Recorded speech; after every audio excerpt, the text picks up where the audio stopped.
Hello, welcome to my little video I'm doing here, where I'm going to talk about one of my favorite civilization games and one of my favorite video games of all time, Beyond Earth. But instead of talking all the things I like about it, because I'm a masochist or something, actually I'm not a masochist, but that's YouTube humor. I'm going to talk about probably its weakest aspect, which is the factions. The factions in Beyond Earth, they kind of suck. I'm not gonna lie. Some of them aren't as bad as others, but some of them just why? Like, realistically, the game would be 1,000 times better if the factions were cool and good. Just anything. Like, I know they were trying to, okay, let's back up. You have all these factions, and if you know the premise of the game, Earth went bad because environmental crisis or whatever environmental let's put in here. You've heard this a million times. They sent humans to a new planet and such, and that goes well. You know what I mean? And that's what the game is. You play the first colonies on this new alien world, battling for supremacy, and won 5 colorful victory conditions, which is one of its best aspects. But the factions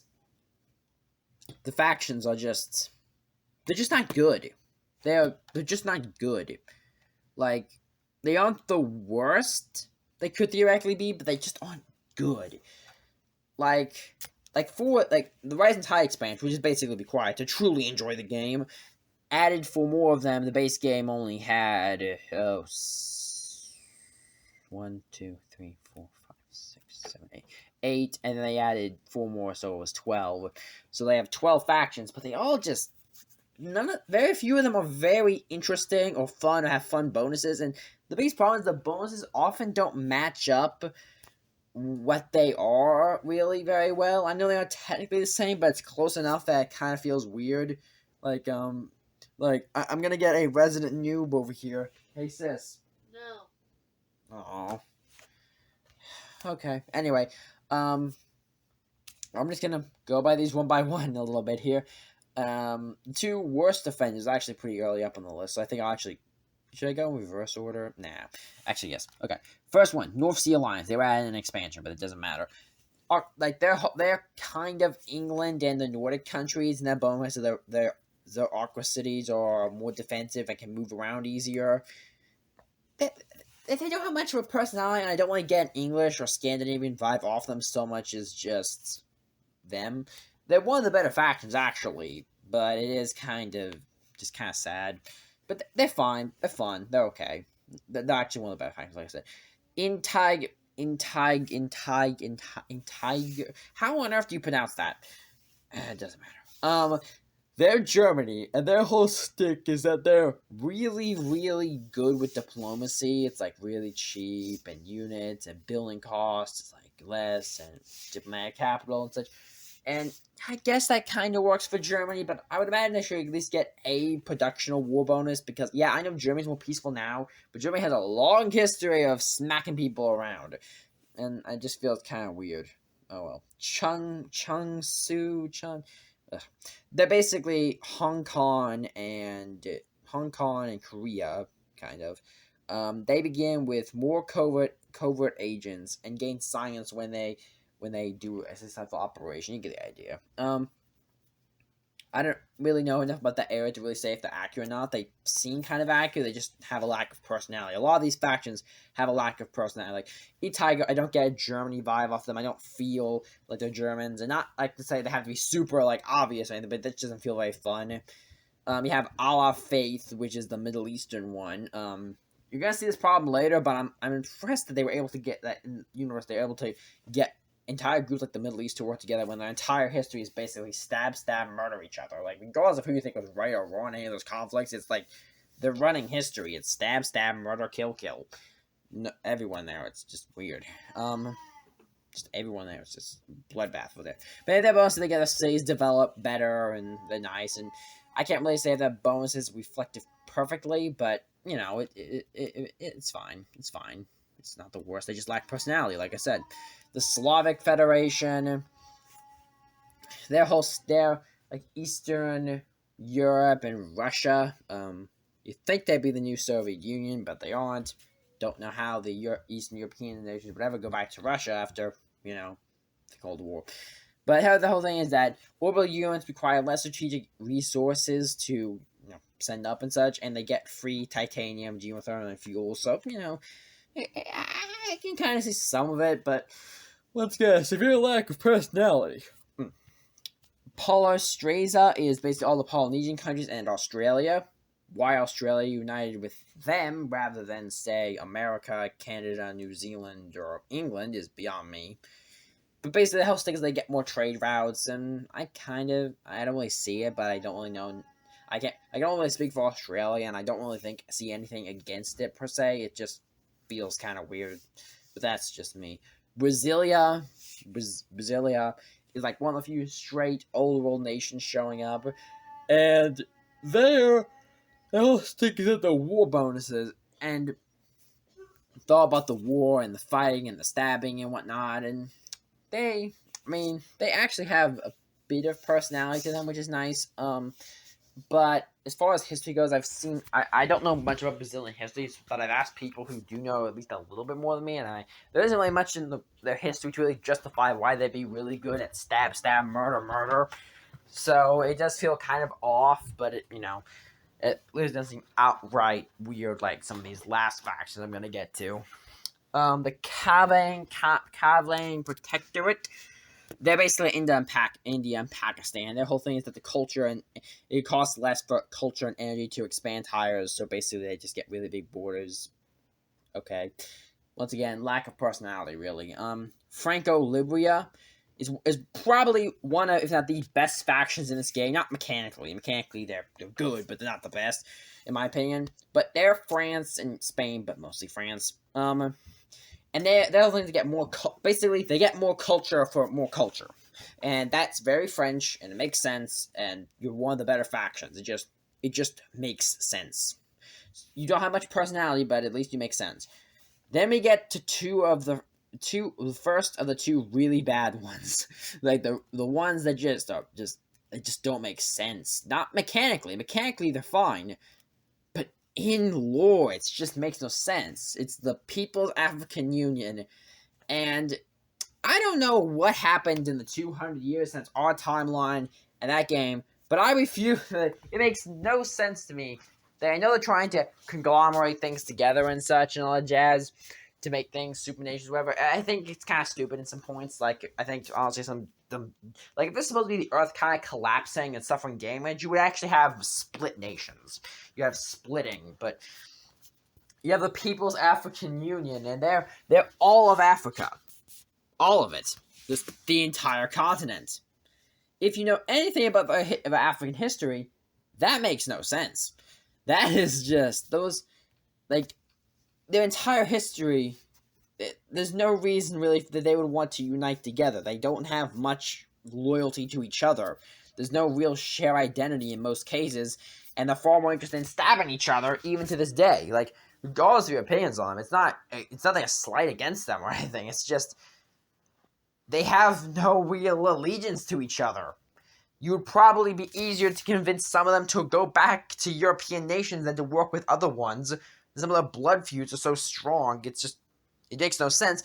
And the cherry on top is that their mechanical bonus of the game is they produce more food and health than other cities. It's just like Africa.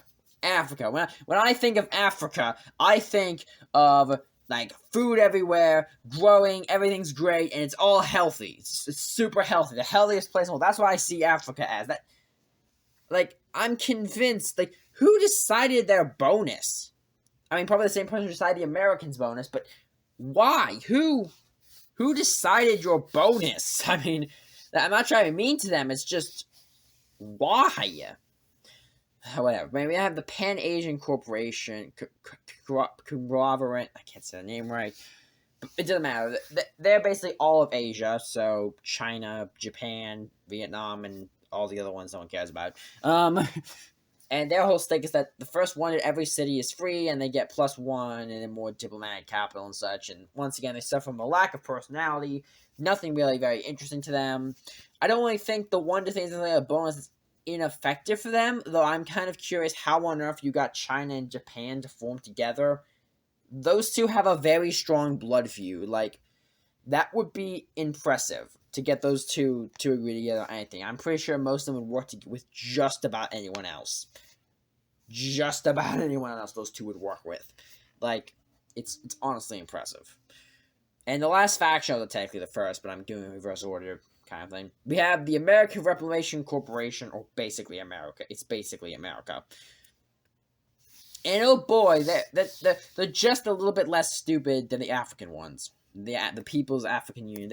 These guys, of all the bonus that they have, they're bland. They're one of the blandest factions, which you're America. Like, you don't have to try hard to make an American faction interesting. Like, regardless of your opinions on America or anything, it's not about whether you like them or not. I mean, Americans have so many cultural personality and stereotypes you can play up for even just a joke or just to make the faction interesting. But you don't. They just come off as this corporate coldness. And it doesn't make sense. It's just, I know technically a corporation, not really America, but they are, so it comes off as weird. Like, they should be different. It's just weird. And the bonus of all the things, like, it's probably my favorite bonus in the entire game. It might be really my favorite bonus. Their covert operations are 30, 40, and then 50% faster and require one less entry levels to begin with. That's extremely powerful. You can conquer entire enemies with that just by espionage. The problem is, of all the bonuses you could give the Americans, it's the one that makes the least sense. Americans are never really known for espionage still, especially anything in person like these spies are. Americans are not known for that. We're not exactly known to be bad at it, so say, but we're just not known to be very good at it, so the bonus makes no sense. Just about any other bonus would have made sense. Food, health, science, industry, military, anything would have made sense. Anything would have made more sense for the Americans than espionage. Like, no one, like, who thinks of Americans or America as subtle? There is nothing subtle about this nation. Yeah, we have stuff like the Secret Service and the FBI, which is kind of subtle, but we're not known for our subtlety. Like, if you were to pick a list of bonuses for someone to pick out, hey, what bonus you think best applies to America, like, you wouldn't pick out espionage. And yeah, I know that, and just to be clear, this isn't only just America, it's also Canada and Mexico. I mean, Canada I could see, the wines we have in Mexico, I don't know. I mean, we annexed them before, we didn't take them over then, but whatever. But yeah, those are the factions. And for the most part, they either suck, make no sense, or just lack personality. They aren't interesting. And now I'm going to ask, how would I fix it? Now, beyond if it's getting a second DLC, and even if it did, or some major overhaul or something, it's probably not going to change the factions. It might change the bonuses around a little bit. By that I mean adjusting and not like giving them completely different bonuses. But let's just say there's a Beyonder of 2, or there were a major update or whatever, or a DLC that completely changed everything. How would I change the factions? Well, first thing, they all need some new personalities. They're all going to need personalities, and really just reworks and changes, because some of these factions just need to be changed and fixed up and given better light. Like, I know some, but they're not really the nations of today, but the problem is they're close enough. They're close enough. The Americans might not be truly the Americans, but they still are close enough, so they should kind of adhere to their ideals, or what in game terms their ideals would be. You know what I mean? The Germans, they might not be the Germans, but they're still close enough. The Russians, or the Eastern Europeans, or whatever they're supposed to be, they're still close enough. And they're just close enough that they should, to some extent, kind of adhere to what is known about, or at least their stereotypes, or what they're actually known for being good at in the real world. But yet, since they aren't actually close enough to adhere to that, it doesn't work. Now, how would I fix it? Like I said, how would I fix it? Well, there's a few routes you can go down. One, keep the factions the same, but just give them more personality. Make them feel more real, and it won't become quite as bad of an issue, or just more fun or entertaining or something. Just something. Try something like that, maybe. It's a simple solution, but it's probably the one that anyone would actually try. And just be clear, no, I don't think the solution is make it more like Alpha Centauri, because though I'm sure that was a good game, I've never played it, though it is somewhere on my wish list to play one day. It doesn't matter if it was good or not. This is its own game, and kind of adheres to its own rules. I plan to do a whole talk about Alpha Centauri versus Beyond those ideals, but that's a different topic. Second idea, reshuffle the bonuses or factions around to make a bit more sense. It's kind of the best, worst solution of the problems. The third one, and this is one I think that might have been better. Just go with real world nations for the most part. Don't go with made up like the North Sea Alliance. Don't just have them be England. Don't go with the American Revelation Corporation. Just make them America. Just make them the nations they actually are, and then give them the personality and bonuses reflecting that. That would have probably been a better idea. What you could even do if you want to be tied back into Civ 5, because Beyond is technically a sequel to the Civ 5 game, I think. Roughly. It's kind of roughly a sequel to it. So the world leaders in Civ 5 don't show signs of aging or dying in all of Civ 5. So maybe just keep them around. Just have them show up in this game. Like, you don't have to do that, depending on how close you want to tie it into regular Civ games.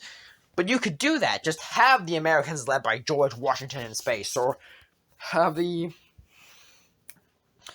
all the factions led by, their faction leaders from Civ 5. Maybe even we use some of the models or something, or just connect them back to it. Although there is somewhat the premise that maybe you might be playing different colonies on different worlds in certain games, so it isn't just like it could be different enough that there might be multiple colonies, but then again we have the leaders, which are the same across the save, so that doesn't really add up perfectly either. It's confusing, but just like that, I think it would have been best if they just focused down on kept it close to real world nations, because it's already close enough that's going to have to somewhat adhere or follow, I don't say the stereotypes, but the idea of the nation they're based off of, but they don't actually deliver on it, so it feels like a mishmash, a weird mistake and mishmash, in my opinion. Another thing they could have done, assuming you fix the factions or whatever, is that give them more personality. The game has quest and event systems, and they're kind of fun, but they need some work. Like, have some faction-unique ones. Have events that only show up for the Americans. Have some events that only show up for the English or the Africans.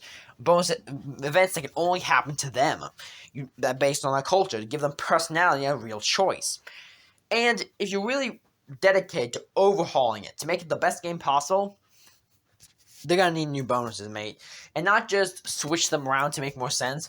You want to give them real personality and fun bonuses. This kind of problem, to be honest, a lot of the faction bonuses aren't big enough to really play a big deal. They don't get unique units. They don't have unique buildings. It's kind of a thing. And how do I fix that?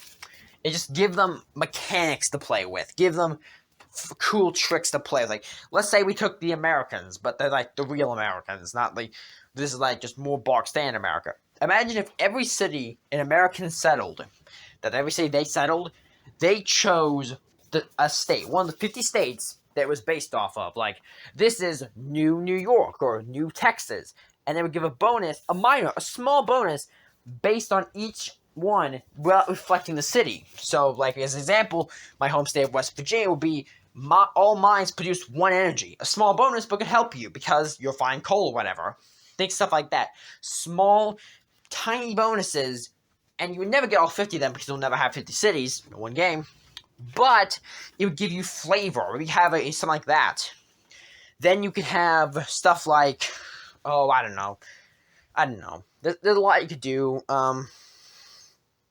Also, this is a completely personal note, and I have no real question.